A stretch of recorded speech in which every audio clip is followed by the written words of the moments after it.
मित्रों, भगवान श्री कृष्ण ने बताया कि स्त्री को कौन सा फूल सूंघने मात्र से ही उसे पुत्र की प्राप्ति होती है। मित्रों, एक समय की बात है।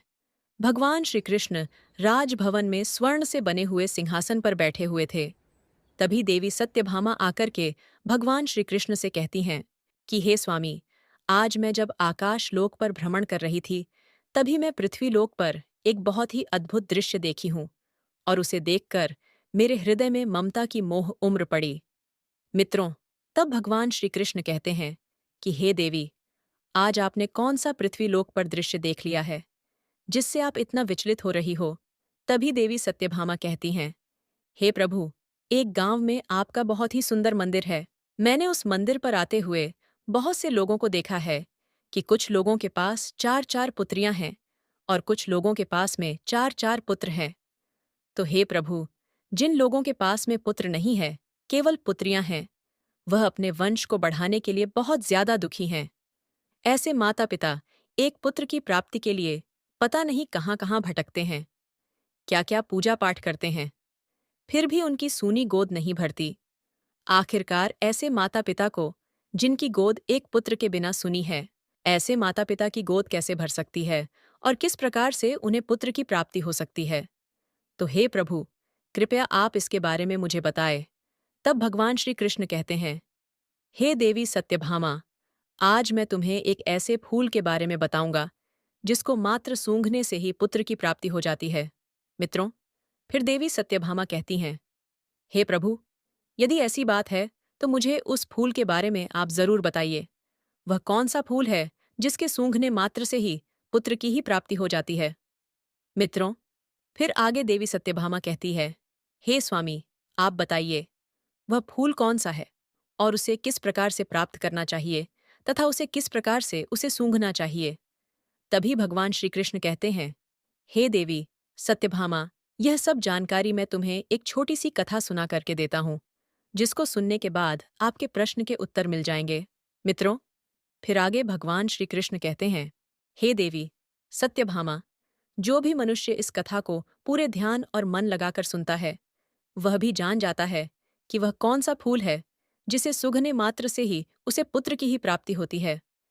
तभी देवी सत्यभामा कहती हैं, हे स्वामी, आप इस कथा को मुझे अतिशीघ्र सुनाइए, क्योंकि मैं यह जानना चाहती हूँ आखिरकार वह फूल कौन सा है और उस फूल का नाम क्या है जिसको सूंघने मात्र से ही पुत्र की प्राप्ति हो जाती है। क्योंकि प्रभु, एक नगर में एक सेठ की पुत्री है जो हमारी बहुत बड़ी भक्त है। वह हमारी तथा आपकी पूजा पाठ हर गुरुवार को करती है तथा वह हर गुरुवार को वह व्रत भी रहा करती है और अभी तक उसकी शादी नहीं हुई है और वह अपने पिता और अपनी बहनों की हालत देखते हुए, पुत्र की अभिलाषा रखते हुए काफी बरसों से परेशान है कि जब उसकी शादी हो जाए तो उसके मन की मुराद अवश्य पूरी हो और उसे पुत्र की प्राप्ति हो। तो इसलिए प्रभु, यदि मुझे मालूम पड़ जाएगा कि फूल के सूंघने मात्र से ही पुत्र की प्राप्ति हो जाती है, तो मैं उसके पास में जाकर के अपनी उस भक्ति को, यानी उस सेठ की पुत्री को यह बात जरूर बताऊंगी, जिससे उसे पुत्र प्राप्ति की मुराद पूरी हो सके।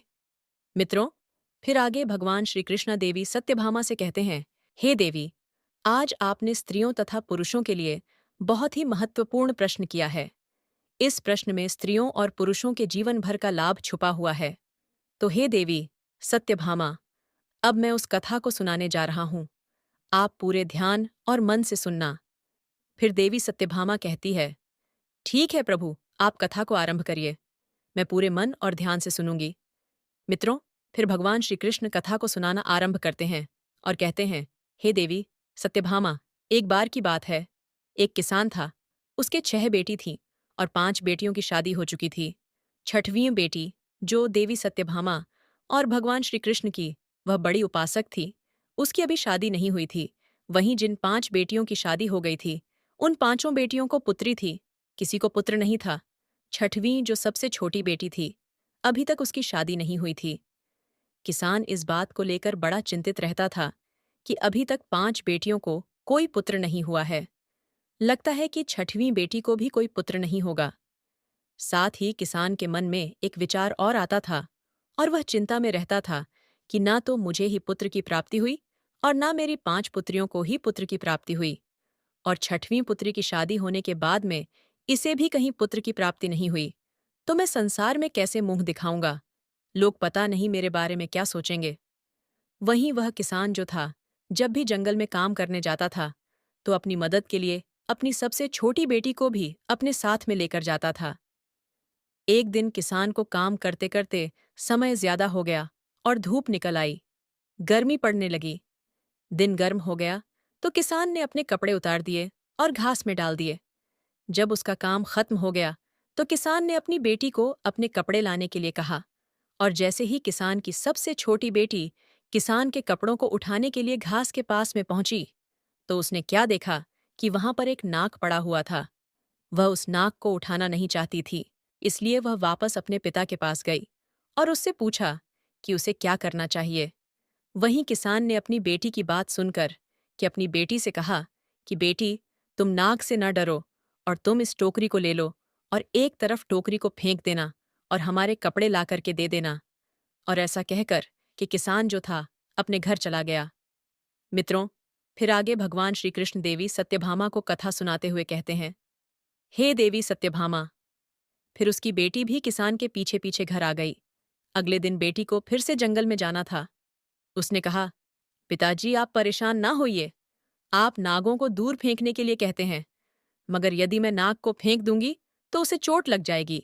किसान की लड़की मन ही मन में उस नाग की मदद करना चाहती थी। वही अपनी छोटी बेटी की बात को सुनकर कि किसान ने कहा, मुझे मेरे कपड़े लाकर दो आगे। तुम्हें उस नाग के साथ में कैसा व्यवहार करना है, ये तुम जानो। इस प्रकार किसान की बात सुनकर कि किसान की छोटी बेटी उस नाग के पास गई और फिर जंगल में उसे वह नाग मिल गया। लेकिन उसने उस नाग से कहा, हे मेरे प्यारे छोटे भाई, क्या तुम लेटने के लिए मुलायम जगह चाहोगे? वहीं नाग ने किसान की पुत्री की ओर उज्ज्वल और मैत्रीपूर्ण आंखों से देखा, मानो वह कुछ कहना चाहता हो। इसीलिए किसान की लड़की ने उस जहरीले नाग के भाव को समझकर कि कुछ खरपात इकट्ठा की और उस नाग के लिए एक अच्छी सी नरम जगह बना दी और फिर उस नाग से कहा, तुम इस नरम जगह में लेट जाओ। फिर जैसे ही किसान की लड़की ने उस नाग को उस जगह पर लेटा आया, तो वह नाग किसान की लड़की से कहने लगा और उससे पूछा, क्या तुम मेरी सेवा में आना चाहोगी? मैं जानता हूं कि तुम्हारे पिता बहुत ही गरीब हैं और वह मुझे दूर फेंकवाना चाहते थे, क्योंकि उन्हें उनके कपड़े मिल सके, क्योंकि मैं गर्मी में बहुत परेशान हो रहा था, इसलिए तुम्हारे पिता के कपड़ों में बैठ गया। तुम बहुत अच्छी लड़की हो, मैं तुम्हें पसंद करता हूँ।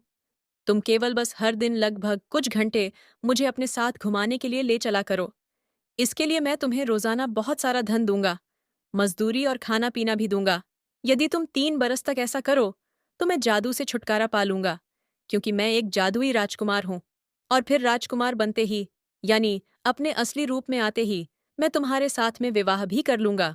मित्रों, फिर आगे भगवान श्री कृष्ण कहते हैं, हे देवी सत्यभामा। वहीं नाग की बात को सुनकर वह लड़की तैयार हो गई। लड़की ने कहा, मैं आपकी सेवा करने के लिए तैयार हूं। आप जैसा कह रहे हैं मैं वैसा ही करूंगी।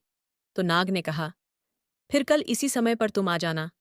और फिर वह लड़की वापस आने का वचन देकर कि अपने पिता के कपड़े लेकर कि घर वापस आ गई और वहीं रात को खाना खाने के बाद सो गई। और फिर जब सुबह को उठी तो उसने अपने पिता किसान से कहा, पिताजी, आपके कपड़े मैंने लाकर आपको दे दिए। अब तक मैंने अपनी और आपकी गरीबी देखी है। मैं काफी समय तक घर पर रह चुकी हूँ। अब मैं दुनिया में अपनी किस्मत आजमाने जा रही हूँ।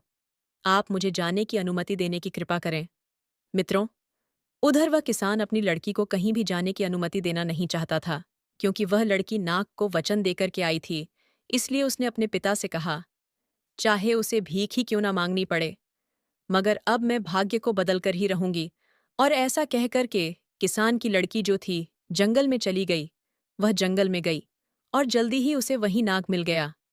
फिर वह उसके आने से बहुत ही प्रसन्न हुआ और नाग ने उससे कहा, अब तुम आ गई हो तो मुझे थोड़ा इधर उधर घुमाने के लिए ले चलो। फिर किसान की लड़की ने वैसा ही किया। फिर किसान की लड़की ने मित्रों, फिर आगे भगवान श्री कृष्ण देवी सत्यभामा से कहते हैं, हे देवी सत्यभामा। जब शाम को घुमाते घुमाते पहले ही दिन का समय समाप्त हुआ, तो उस जंगल में एक शानदार महल अचानक प्रकट हो गया।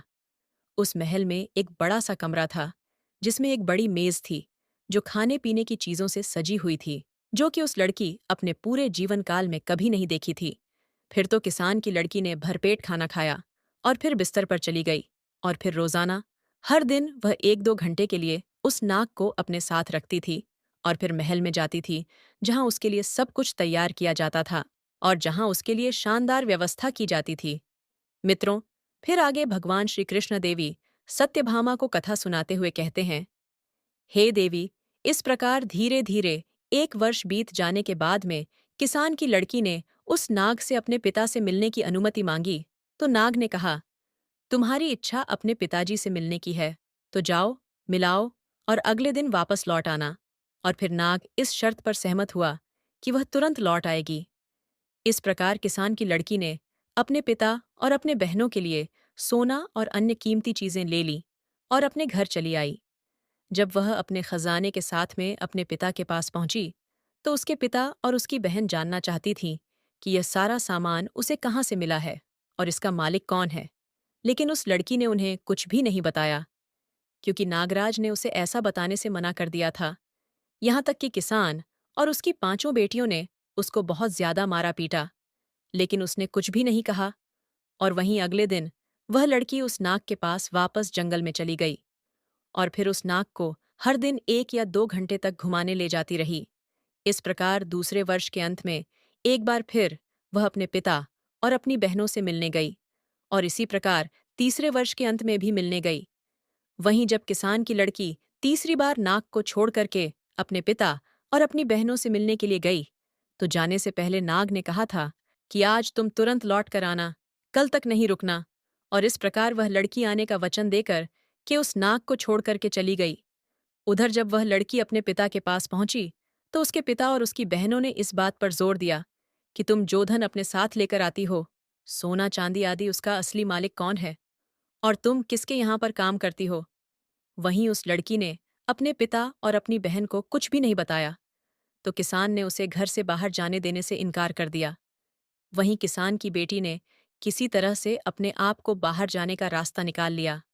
आखिरकार उसने जोर लगा करके खुद को अलग कर लिया, लेकिन जब तक वह जंगल में गई, तब तक बहुत देर हो चुकी थी। नाग अब वहां पर नहीं था। मित्रों, दुख की बात तो यह थी कि उसने हर जगह देखा, लेकिन वह महल भी वहां से गायब हो गया था और नाग भी वहां से गायब हो गया था। क्योंकि जब वह दूर थी, यानी अपने पिता के घर में थी, तो उस नाग के 3 वर्ष पूरे हो चुके थे और 3 वर्ष पूरे होने पर उसका जादू टूट चुका था और वह नाग वापस एक राजा के रूप में बदल गया था। और फिर वह अपने राज्य को वापस चला गया था।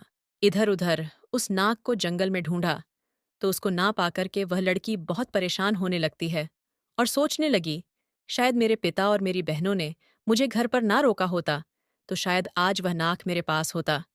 फिर तो लड़की ने उस नाग को दुनिया भर में खोजने का फैसला किया और ढूंढते ढूंढते रास्ते में वह जंगल में एक झोपड़ी के पास पहुंची, जहां पर एक बूढ़ी औरत रहती थी।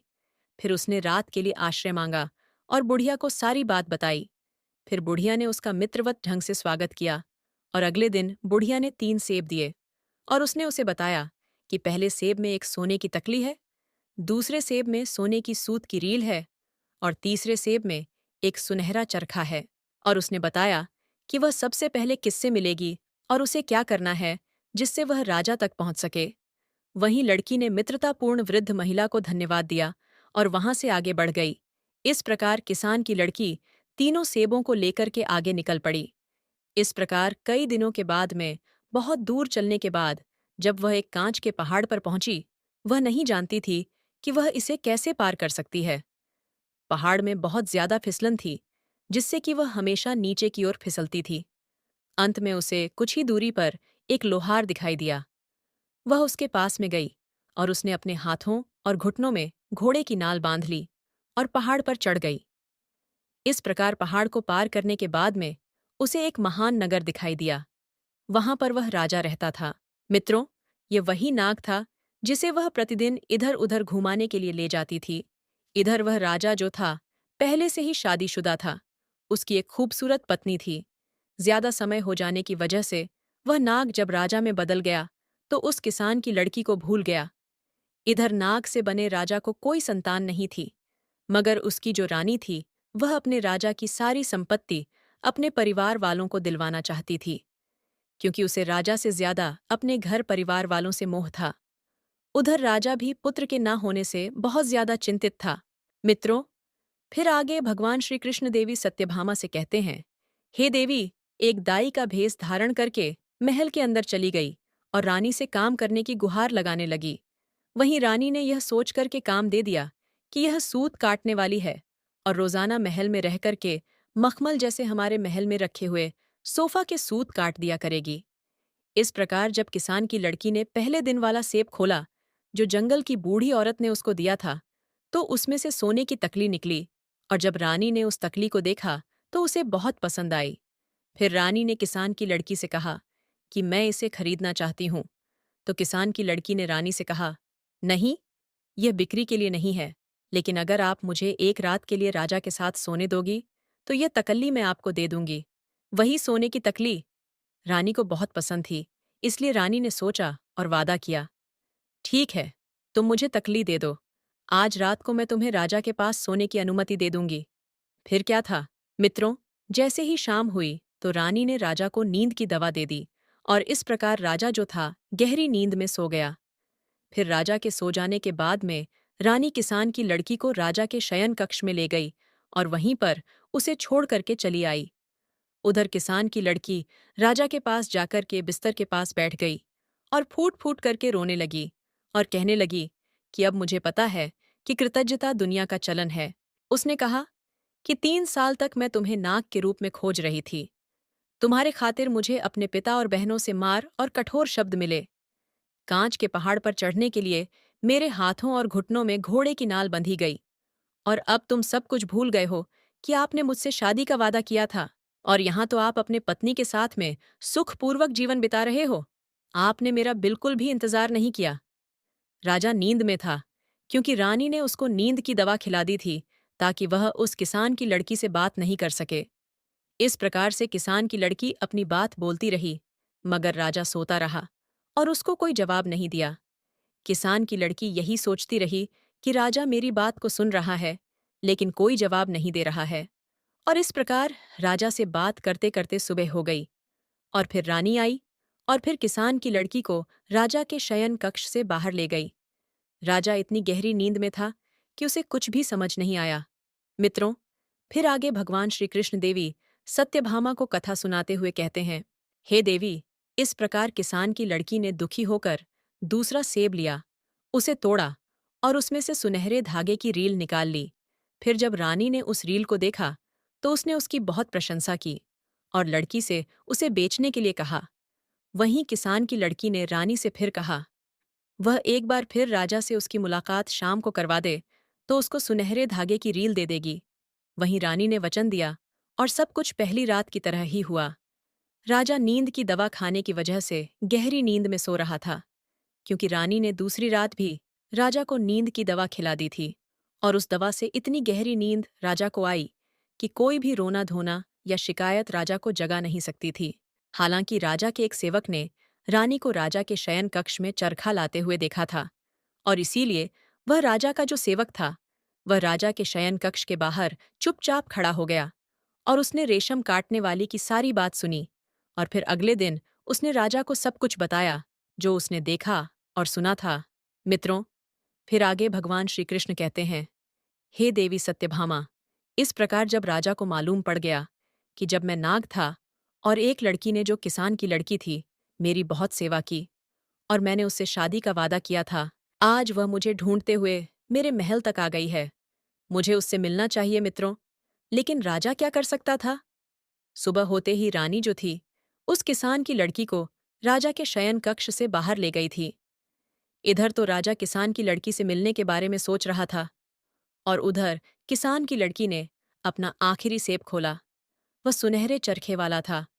वहीं जब रानी ने इस बार सुनहरा चरखा देखा तो उसने कहा, यदि वह उसको सोने का चरखा दे दे तो वह इस रात को भी राजा के साथ उसे सोने देगी। वहीं किसान की लड़की मान गई, और उस शाम रानी ने एक बार फिर अपने राजा को नींद की दवा दी। लेकिन इस बार राजा सचेत था, क्योंकि इस बार सेवक के द्वारा उसे सारी बात मालूम पड़ चुकी थी। वहीं राजा ने इस बार दवा पीने का केवल नाटक किया। उसने चुपके से दवा को डस्टबिन में डाल दिया और फिर लेट गया और सोने का नाटक करने लगा।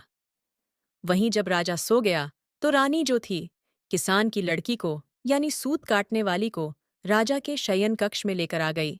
लड़की उदास होकर कि राजा के बिस्तर के पास में गई और वहीं पर खड़ी होकर फूट फूट कर रोने लगी और कहने लगी, अब मुझे पता चला है कि कृतज्ञता दुनिया का चलन है।